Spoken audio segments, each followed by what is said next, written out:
Mohammed, ka gani ko? Wani mahaukacin yaro.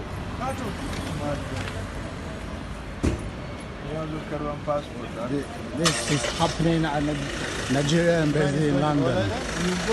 Nigeria embassy, and somebody was so crazy. They didn't want to fix his passport or something, so he decided to break all the embassy's cards. He damaged about 5 cars.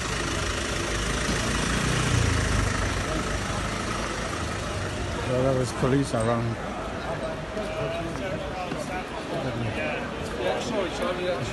Mr. Jeff, go back here.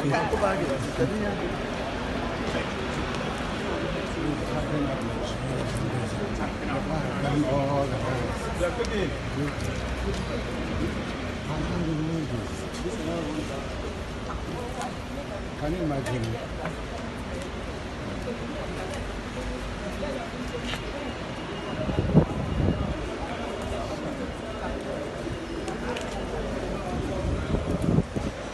I'm here live, Jeff, at the Nigerian embassy in London.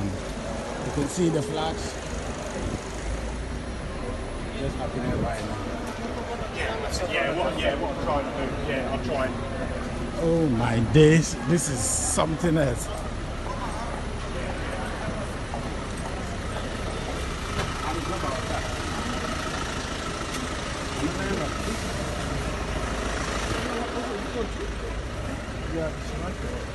He just started breaking? Yes, sir. Without being prompted? Without prompted.